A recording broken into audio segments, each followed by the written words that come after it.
Yo,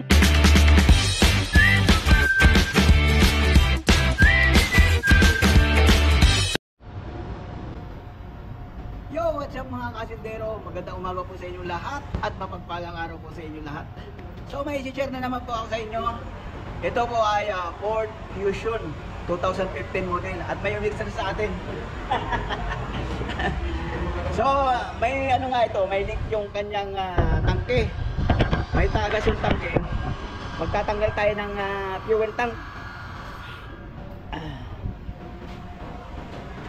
First time ko magtatanggal ng fuel tank nito. At tinignan ko doon sa ibabaw, sa ilalim ng upuan, wala siyang wala siyang patha. Yung yung bukasan. Hindi ko alam ang tawag doon.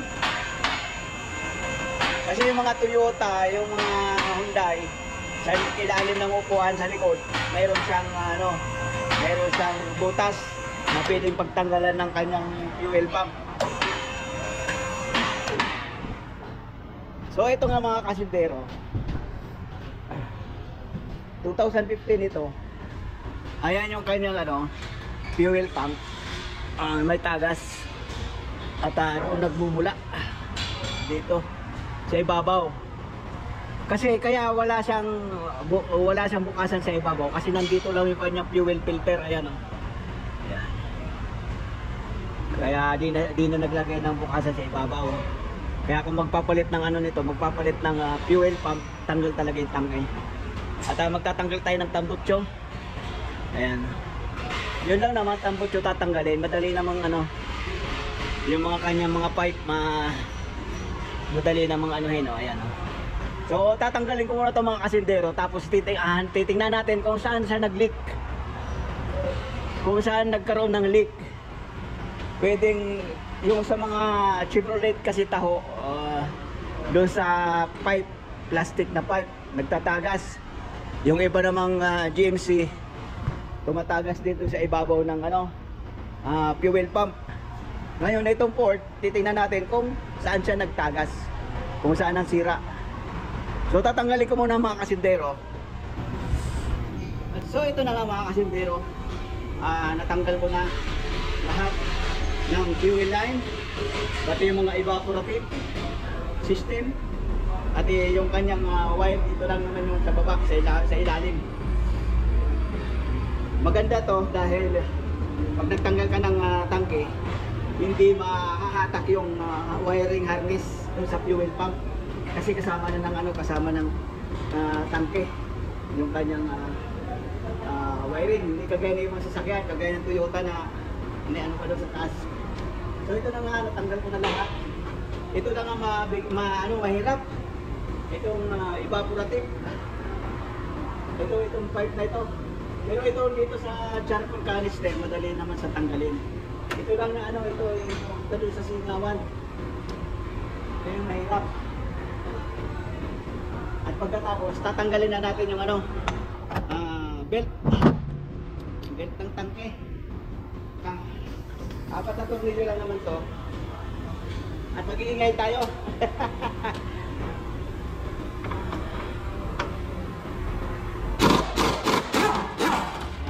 Ito yung maingay na naririnig yung mga kasindero ito.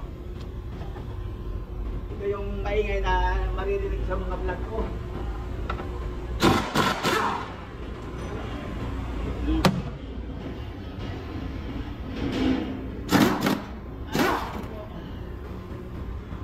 Alikabok. Alikabok dito, alikabok doon. Pambi.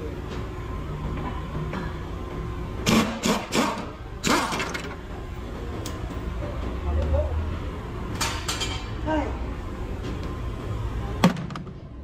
Grabe alikabok oh. Mas lalong rito. Lalong may magtanggal ng magtrabaho sa ilalim ng sasakyan kung umuulan. Kasi yung pumapatak na tubig, marumi, mapapatag ang damit mo. Naku po, yun na. So yun na nga mga kasindero, matanggal na natin. Hindi natin ibababa. Ibaba na natin. Oh, yun nga fuel pump din, fuel line dito tanggal na rin. So, ayan. At maraming lang ay puti na. Ay, nako. Nakita niyo ba si Procopio?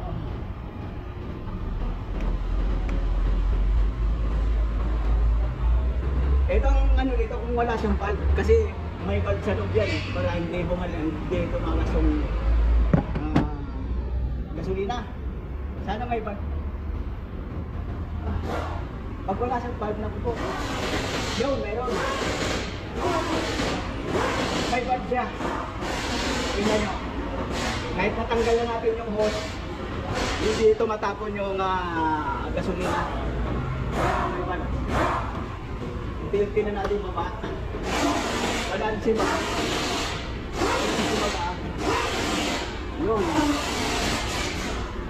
Tingnan natin kung mayroon pang mayroon pang nakakabit pa. Yun, wala naman. Tanggal lang lahat. At ibababa na natin ang tuluyan. Hi.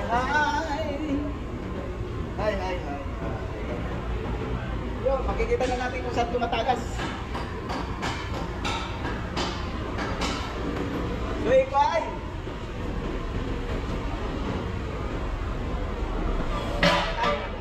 Ilan kilo na? Ilan. Lala, alam kita na ilan. Ha? Kadit. Ayo, sila.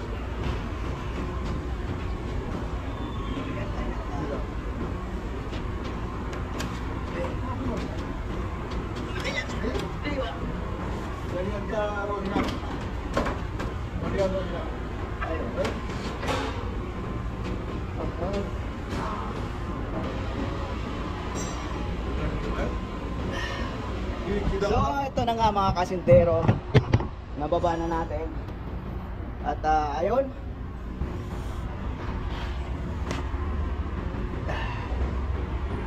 ayan na nga, ayan na nga. Sayara MC kita है? Sayara MC. मौजूद किधर है? Aywa. Sayara MC kita है? Ay. So ito na nga. Dito ang tagas. Pero kahit hindi umaandar tumatagas Ay, alam ko na. Itatagilid natin. Patutuyuin ko muna to ng hangin. Tapos tatagilid natin. Makikita natin kung saan tumatagas. Yan.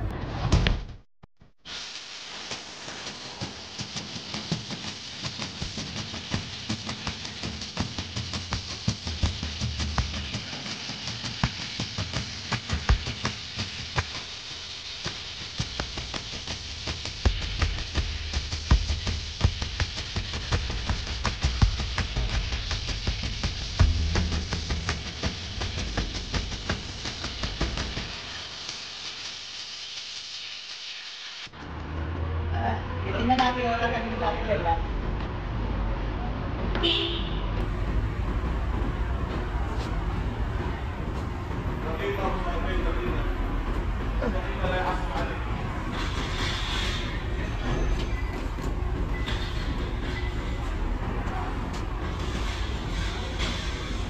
Diyan na naman yung customer kong makulit.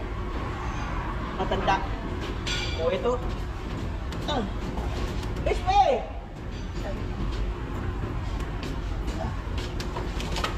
Dente hadi bana ya.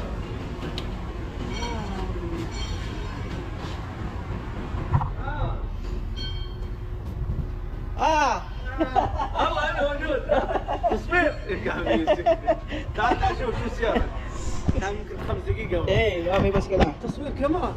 Aywa. At so ito na nga mga kasindero na natagpuan na. Nakita na kung saan yung tumatagas.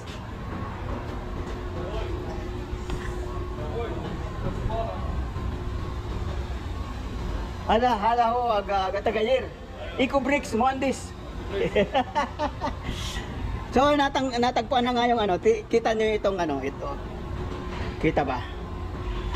Yan, makikita nyo, mayroong lugar na mayroong parang alikabok o medyo brown. Mayroon namang ito plastic. Ngayon lang ito na sipak. Ito, dati ng sipak. Dito na dumadaan yung leak. Ayan o.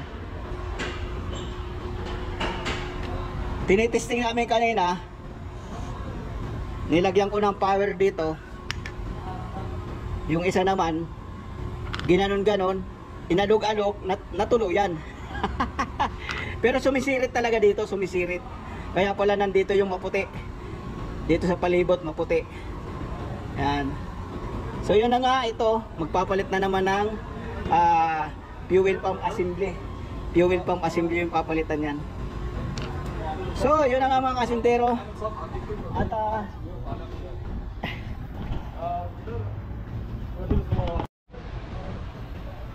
At so yun na nga po mga kasintero. Hanggang dito na lang ating video. Nakita na natin kung saan nagli-leak yung fuel, yung gasolina. At itong Land Cruiser na ito yung sa matanda na makulit. At susunod ko na ito habang inihintay ko yung pyesa nito. Magpapalit ng buo na fuel pump. At ito nga. Pero kahit makulit yan, nagbibigay ng nagbigay ng 50 eh. Kaya ayan, gagawin ko na sa kanya. No. Gagawin ko na yung kanyang sasakyan. Kaya ayun na lang mga kasintero, yun lang ang ating share sa inyo. Maraming salamat po sa inyo lahat. No question. God bless po sa inyo lahat. Siya nga pala mga kasintero, isisingit ko lang itong Land Cruiser. Ang problema nito ay nakailaw yung check engine at yung kanyang 4 low nagbi-blink. Kasi pag lumabas yung check engine, magbi-blink na rin yung niyan yung 4 low yung sa dubon. Ang problema nito ay P0553 power steering pressure sensor. At maglilinis din tayo ng evaporator dito sa likod kasi mahina yung hangin. So iniwanan na nga ito ng matanda. Gagawin natin.